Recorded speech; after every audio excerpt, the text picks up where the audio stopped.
So, you gave to charity this morning, and therefore tonight you just feel like wasting money. You trained hard all week, so tonight you deserve to binge. You were patient today, so tomorrow you can snap. And here's the real question, and by the end of this episode you'll have your answer. Can good deeds be borrowed against future harm? Or have we created a psychological credit system that quietly authorises our own self-sabotage? This is the moral credit card. And most people are unknowingly maxed out. There's a psychological phenomenon known as moral licensing, explored by researchers like Brennan Monin and Dale Miller. The principle is simple and dangerous. When we do something good, we often feel permitted to do something bad. It's as if the mind says, you've proven you're disciplined, you've proven you're good, you've proven your worth, now you can afford to slip. But here's the flaw. Growth does not operate on a transaction model. Reality doesn't care what you did yesterday, it only compounds what you repeat today. So let's go deeper. When you do a good deed, does it cancel out future damage? If you donate £500, does it justify reckless spending tomorrow, or stealing? If you train intensely, does it justify poisoning your body tonight? If you apologise, does it excuse unchanged behaviour? We behave as though morality is a ledger. Deposit virtue, withdraw indulgence. But character isn't a bank account, it's a pattern. So here are some examples that might show up in daily life. Well, I've donated to charity, now I can spend money on rubbish. I went to the gym, now I deserve junk food. I worked hard all week, I'll procrastinate tomorrow. I apologise, so I don't need to actually change. I've saved money this month, therefore I can buy something on impulse. I woke up early once, that proves I can do it and I'm disciplined. I read a self-help book. I'm improving, but I haven't really applied it. I've helped someone, so I'm allowed to be selfish. I hit my target, so I can lower my standards. I stayed calm today, so I can be an idiot tomorrow. Every one of those is the same psychological move. Short-term virtue, long-term aggression. And because the good action was real, the justification feels legitimate. That's why it's so powerful. This is where identity-based thinking changes everything. Something highlighted by James Clear in Atomic Habits, the identity versus transaction. If discipline is something you do, you will negotiate it. If discipline is something you are, there is no negotiation.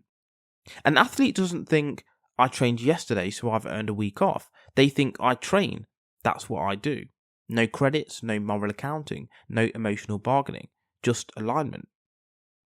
And there is a success trap, isn't there? Because this is why success destroys people who aren't prepared for it.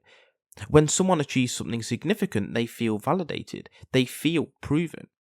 And then the mind whispers, you've earned comfort. We've seen this in high performers across sport and business.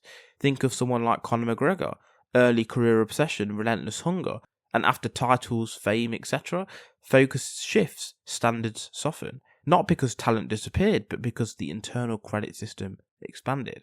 Success was spent instead of compounded. Every good deed triggers dopamine. You accomplish something, reward. You behave virtuously, reward. But dopamine isn't fulfillment, it's reinforcement. After the reward, the brain subtly seeks balance. Discipline creates tension. Indulgence releases it. If you're unconscious, your brain will always vote for comfort over consistency. And that's where the borrowing happens. You borrow emotional relief from future consequences. And then comes the most dangerous phrase, the most subtle form of self-sabotage that sounds innocent. I've earned it. That sentence has probably cost more people their goals than failure ever has. Because when you say, I've earned it, what you're really saying is, my past behaviour is more important than my future identity. And growth never works backwards, it only compounds forwards. So here's the shift. Stop asking what you've earned and start asking who you are becoming. Instead of, I trained hard so I deserve junk, say, I trained hard because I'm disciplined. Instead of I made progress so I can relax, say progress is my baseline. When standards become identity, indulgence becomes friction. And here's the brutal reality. Good deeds do not cancel future harm. They don't grant immunity. They don't create moral overdraft protection. If anything, regression after progress is more damaging because it reinforces inconsistency. You don't rise to your best day. You fall to your most repeated standard. So ask yourself honestly, where am I borrowing against my future? Where am I using yesterday's virtue to justify today's weakness? In your body, in your business, in your discipline, in your relationships.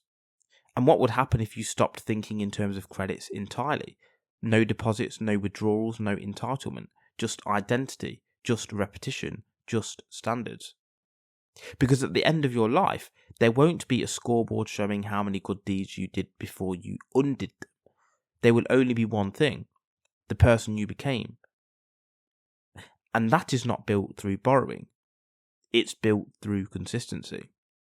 If you like this episode, please follow, like, subscribe, comment, and just a quick shout out to our sponsors.